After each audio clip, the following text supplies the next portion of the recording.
Namaskar, I am Shelly Khera and I dedicate this CD to my grandfather who was a spiritual guru, Sri Swami Dharadhar Maharaj Dev. I spent nearly 20 years under his spiritual guidance in his Gurukul. Through this CD of Siddha, I would like to give you all the details of the asanas, and I have tried to give you most of the detailed technique of the asanas which will be beneficial for you to learn Sahi Vastavik Yoga, Siddha Yoga. I also dedicate this CD to my husband Anil Khera and my two lovely daughters. Without their support, it wasn't possible for me to come out with this CD. I definitely think that this CD will help you to learn perfect technique of the yogic posture through mental and physical balancing. So please try to bring that physical and mental balance, because this yoga is a very, very miraculous science. You have to experience it and enjoy it. Just don't do it as an exercise. So I wish you all the best. But before we start the techniques, I would like to tell you some do's and don'ts about the asanas. Before starting the practices, let us see do's and don'ts. Your room should be properly ventilated. Clothes should be very loose and cotton. Do not wear any tight clothing. Your stomach should be empty before practices. It means you can perform the practices 4 hours after lunch and 2 hours after your breakfast. If you have some problem, you can just have a glass of milk or any fruit juice or any easily digestible fruit like apple or orange, and very with the sound mind you are going to practice the asanas. If you have some severe physical illness, you should consult your doctor or the yoga expert before practicing yogic postures.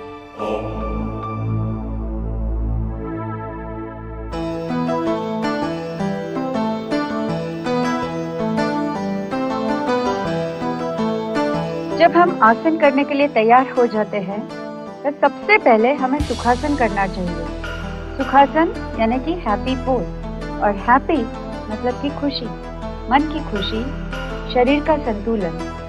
साथ ही साथ आपके आगे जो आसन आप करने वाले हैं उसके लिए आप मेंटली और बॉडीली प्रिपेयर्ड हो जाते हैं।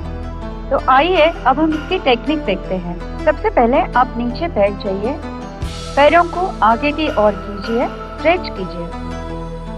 फिर राइट पैर को उठा के लेफ्ट थाई के नीचे रखना है और लेफ्ट पैर को उठा के राइट पैर के नीचे रखना है। मेरुदंड यानी कि स्पाइन को बिल्कुल सीधा करना है। पाम्स को घुटनों पे रखिए।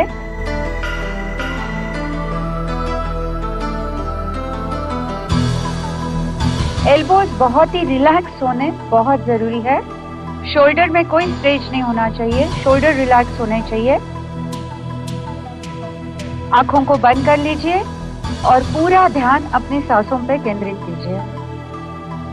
धीरे धीरे सांस की ओर बढ़ते जाइए, सांस की ओर देखते जाइए, उसको कंसंट्रेट कीजिए। Now flow with your breath through your nostrils, lungs, abdomen, and exhale in the same way. मन में विचार बहुत आएंगे, लेकिन विचारों पे कंसंट्रेट नहीं करना है। विचारों को जैसे ये बादल निकलते हैं उसी तरह से विचारों को भी निकाल दीजिए। अगर फिर भी विचार मन में आते हैं तो उल्टी गिनती कीजिए। इस आसन को आपको दिन में 3 से 5 मिनट तक रोज करना है।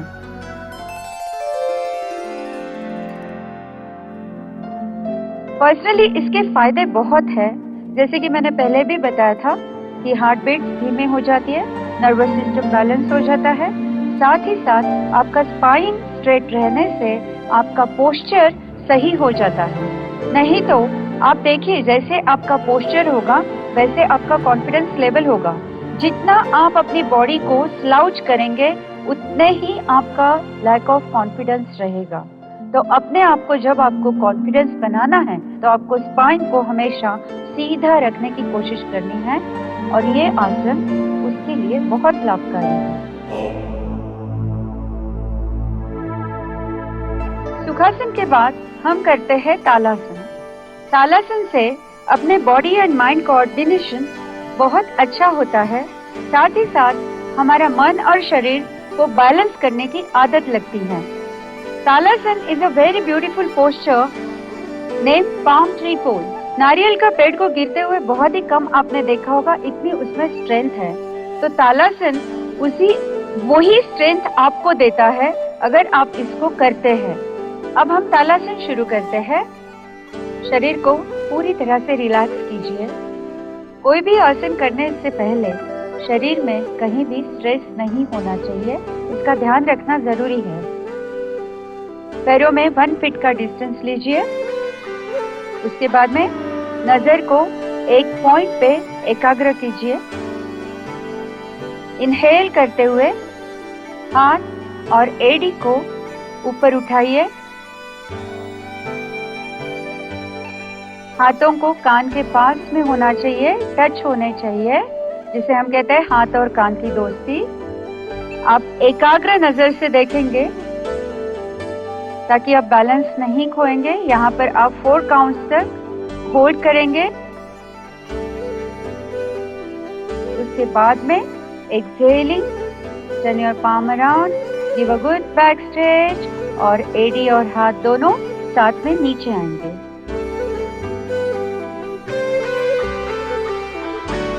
दोबारा हम इस आसन को देखेंगे। इनहेल करते हुए हाथ और एडियों को उठाइए, हाथ को सीधा रखिए। Now here hold your breath for 4 counts, 1 2 3 4। Exhaling, turn your palm around and give a good back stretch. हाथ और एड़ी दोनों साथ में नीचे आएंगे। तालासन का एक महत्वपूर्ण फायदा ये है कि 25 साल की उम्र तक आपकी हाइट 1.5 से 2 इंच तक बढ़ सकती है। इसके अलावा जब आप अपने आप को वर्टिकल स्ट्रेच करते हैं तो पेट के अंदर की मसल्स को बहुत ज्यादा स्ट्रेच मिलता है और आपके कंप्लीट बाह्य ऑर्गन्स जो है उसको भी बहुत अच्छा स्ट्रेच मिलता है। आप अपने ही शरीर को तालासन करके नारियल के पेड़ के जैसा पतला और स्लिम बना सकते हैं, क्योंकि तालासन से आपकी पेट की चर्बी भी कम करने में मदद होती है। साथ ही साथ आप इस आसन को करके अपने आप के ऑल द पैरों के जॉइंट्स जो है उनको मजबूत बनाइए। अब हम कोणासन करते हैं। कोणासन में सबसे पहले डिस्टेंस महत्वपूर्ण है। 2.5 से 3 फीट का डिस्टेंस हो आपके पैरों में। उसके बाद में इनहेल करते हुए आप राइट हैंड को ऊपर उठाइए। इनहेल कंटिन्यू करते हुए आप लेफ्ट तरफ बेंड करेंगे।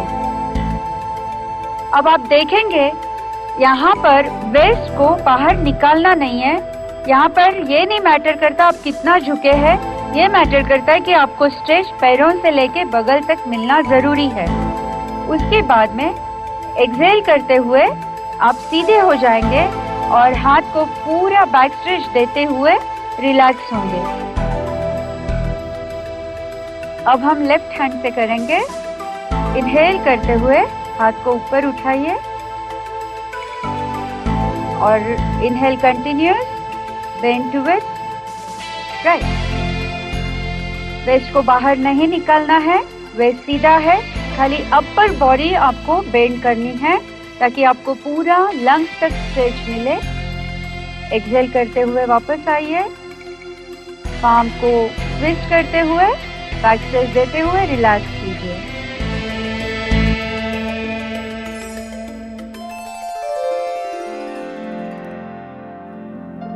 जब ये आसन आप कोणासन और एक आसन हम आपको बताने जा रहे हैं, दोनों अगर आप साथ में रोज दिन में 5 बार भी अगर करें तो हमने देखा है 8 दिन में आप 1 इंच लॉस करते हैं कमर की चर्बी में और पेट की चर्बी में। साथ ही साथ इस आसन से जब आप लैटरल बेंड करते हैं तो आपके लंग्स के लिए एक्सरसाइज होता है, लंग्स एक्सपैंड होते हैं और आपकी ब्रीदिंग कैपेसिटी बढ़ जाती है। अब हम कोणासन का दूसरा वेरिएशन करेंगे। इस आसन को master of all the asanas कहते हैं, क्योंकि इस आसन में आप देखेंगे इसमें लैटरल स्ट्रेच है, ट्विस्ट है, फॉरवर्ड बेंड है, बैकवर्ड बेंड है। जब आप ये आसन करते हैं तो मन में एक भाव लाना बहुत जरूरी है, वो है कि जो भी हमें आज तक मिला है, जो भी हमारे पास है, वो सब ऊपर वाले की मेहरबानी से है, ईश्वर की मेहरबानी से है। तो ईश्वर को कभी हमको थैंक्स कहना बहुत जरूरी है। तो आसन में अगर हम ये भाव लेके आते हैं तो हमें जो सरेंडरिंग होनी चाहिए, जो अपना समर्पण करने की भावना जो होती है, वो अगर हम लाएंगे तो हमारा ईगो, हमारा अहंकार कभी हमारी ग्रोथ को रोकेगा नहीं। तो आइए देखते हैं और करते भी है कोणासन का दूसरा वेरिएशन। सबसे पहले पैरों में 2.5 से 3 फीट का डिस्टेंस लीजिए, हाथों को सामने की ओर लेके आके इनहेल करते हुए आर्म्स को स्प्रेड कीजिए और thank God for everything whatever he has given to us. Great. Exhaling, bring your neck and body in the center. Look at your right hand. Exhaling, twist towards left. Very good. Now bend down and try to touch your finger to the toe. And you are not supposed to be worried कि अगर आपका to तक हाथ नहीं पहुंच रहा है तो आपको चिंता की कोई बात नहीं है। आप एक्सहेल करते हुए धीरे धीरे से अपनी मूवमेंट नीचे की ओर ले जाइए और टो को छूने की कोशिश कर लीजिए। Now look up, you are supposed to look up to the middle finger. यहाँ पर आपको ब्रेथ को रोकना है 4 second. Look down, inhaling, come up in the same plane. Inhalation goes on. Now look at your other. Exhaling, bend down, look up, hold your breath for 4 seconds. Now look down, inhaling, come up.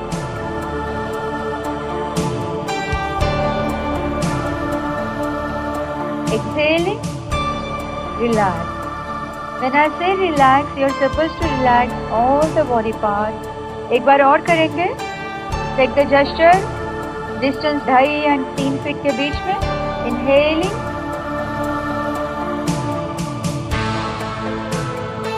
spread your arms, look up. Spread your arms. Exhaling, look at your right hand. Exhalation goes on, twist. Bend down, look up, pause, 1, 2, 3, 4, look down, inhaling, come up, bring your hand in the center, right, now look at the other hand, exhaling, twist and bend, pause, 1, 2, 3, 4, look down, inhaling, come up.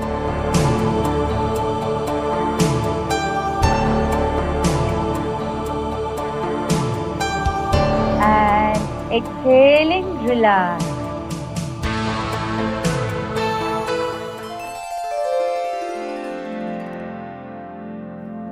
जैसे मैंने पहले भी कहा है कि कोणासन इस आसन को particularly master of all the asanas कहते हैं, क्योंकि इसमें सब तरीके का व्यायाम है। आप ट्विस्ट करते हैं, फॉरवर्ड बेंड करते हैं, बैकवर्ड बेंड करते हैं। इसकी वजह से आंतों तक, मतलब अगर पेट को जैसे ही आप ट्विस्ट करेंगे, कमर को ट्विस्ट करेंगे तो आंतों को मसाज होता है, इंटरनल मसाज होता है। उसके साथ साथ में जो आपका मेरुदंड है, जो स्पाइन है, उसके कनेक्टेड जो मसल्स है उसमें फ्लेक्सिबिलिटी आ जाती है। साथ ही साथ जब आप नीचे की तरफ झुकते हैं तो पेट में एब्डोमिनल प्रेशर पड़ता, एब्डोमिन प्रेस होता है और उसकी वजह से एब्डोमिनल का ब्लड सर्कुलेशन और व्यायाम मिलता है। और इसी तरह अगर आप ये कोणासन जो मैंने दोनों वेरिएशन जो आपको बताए वो करने से जिनको साइनस, अस्थमा, कोल्ड और कफ, जिनको भी हमेशा की ये प्रॉब्लम है, ये अगर आप रोज 5 बार दिन में करेंगे, सुबह और शाम को, तो आपका अस्थमा में काफी कंट्रोल होता है। आपका साइनस धीरे धीरे करके साइनस की शिकायत दूर हो सकती है। साथ ही साथ आपके कमर और पेट की चर्बी घटने में इसका बहुत फायदा होता है।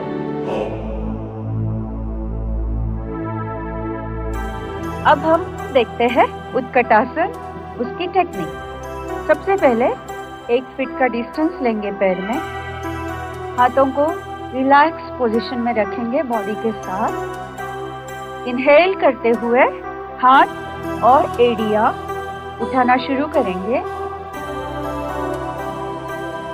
एक्सहेल करते हुए नीचे स्क्वाट करेंगे। यहाँ पर आपको थाइस बिल्कुल पैरेलल होनी चाहिए,